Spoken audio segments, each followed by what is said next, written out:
In this video, we look at a simplified summary of the story Valley Fever Unseen Desert Danger by Bill Smillie, which appeared in the August 1984 issue of the magazine Western and Eastern Treasures.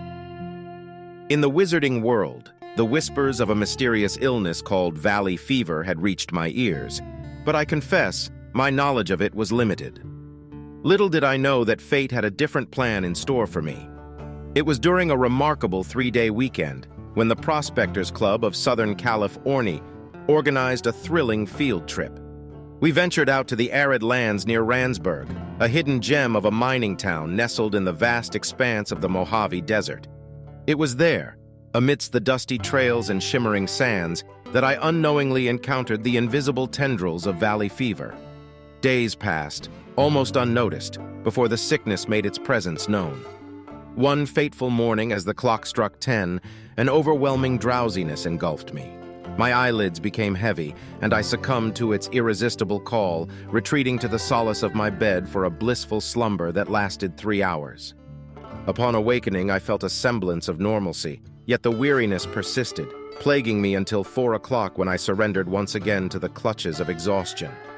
This peculiar pattern repeated itself for 2 long days, and although I entertained the possibility of a peculiar strain of the flu, my intuition whispered that something more sinister was at play.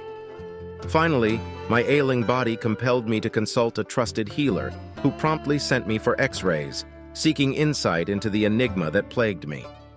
Upon my return, the doctor greeted me with a mix of surprise and concern. "It takes a case of pneumonia to bring you here, doesn't it?" he remarked, a touch of wry humor accompanying his diagnosis. Prescribing a potent brew of medication, he urged me to retreat to the comfort of my bed, allowing rest and recovery to work their magic.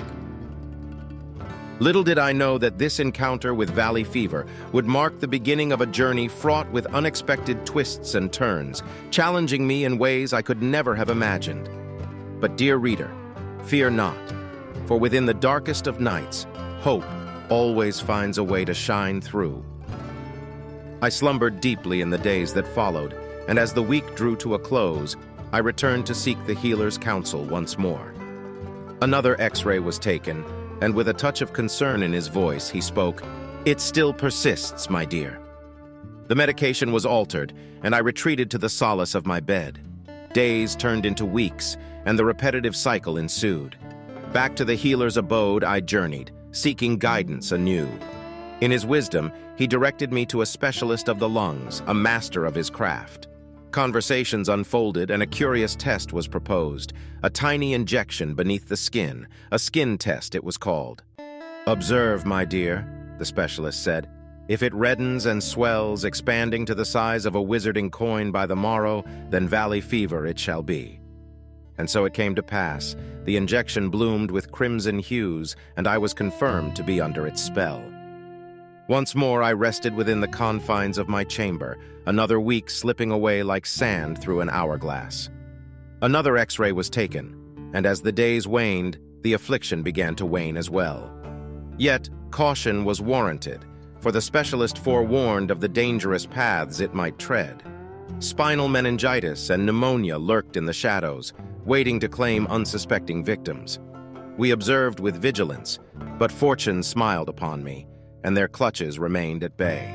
Thus, I recount my tale of valley fever, a malady that weaves its web in regions such as California, Nevada, Utah, Arizona, New Mexico, Texas, and the northern Lexico.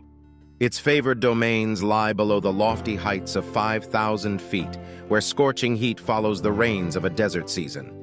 Such is the realm of the desert Southwest, where this enigmatic illness finds its home. In the enchanted realm of rodent holes and beneath the majestic creosote bushes, a peculiar malady known as coxy does thrive. Rumor has it that even the ancient Indian burial sites are not safe from the clutches of this fungal menace. Remarkably, it has become an occupational hazard for archaeologists, a testament to its tenacity. This elusive fungus, concealed within the earth, takes flight on the wings of the wind, its invisible spores seeking entry into unsuspecting lungs. Fear not, for it is not contagious, requiring inhalation to take hold.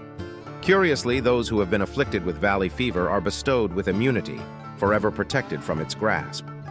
Alas, should your doctor fail to consider the possibility of valley fever, mistaking it for a mere flu or pneumonia, do not hesitate to suggest a skin test, especially if you have ventured into the desert and experienced symptoms akin to mine. 2 intrepid members of the Prospectors Club of Southern California approached me after I had mentioned it from the podium while I was discussing another matter, and one revealed that she had been plagued by a flu-like illness for an entire month, accompanied by a peculiar rash on her stomach. Without hesitation, I advised her to promptly undergo a skin test. Curiously, children often manifest the ailment as a rash on their hands. According to studies conducted in the Southwest, it is estimated that between 50,000 and 100,000 new cases emerge annually. Fortunately, more than half of this figure experiences only mild symptoms, eventually recovering and gaining immunity. Alas, a small fraction of individuals suffer greatly from the grips of valley fever. In these unfortunate souls, the insidious fungus spreads to their joints, bones, internal organs, and even the delicate lining of the brain. One of our esteemed club members endured a grueling 6 months within the confines of a hospital, locked in battle against this relentless foe. Regrettably, there is no known cure for this affliction. The medical community's most valiant efforts involve bolstering the body's immune system to wage war against the intruder. Dr. Libero Agello, a distinguished expert from the Federal Center for Disease Control in Atlanta, Georgia, assures us that the overall risk of contracting cocci is minimal and should not deter individuals from venturing into the desert. This peculiar malady emerges sporadically, traversing a region south of Sacramento through the San Joaquin Valley and extending across inland Southern California. Its reach extends across central and southern Arizona and New Mexico, finally subsiding in the western third of Texas. Pockets of it can also be found in northern Mexico, Central America, Colombia, Venezuela, as well as the lowland regions of Bolivia, Paraguay, and Argentina. Remember, if you have recently journeyed into the desert and find yourself succumbing to flu-like symptoms within 10 to 16 days, make haste to consult a physician and request a skin test. If identified in its early stages, cocci can be tamed. In the meantime, I shall return to the thrilling digs. Fear not, for I am immune.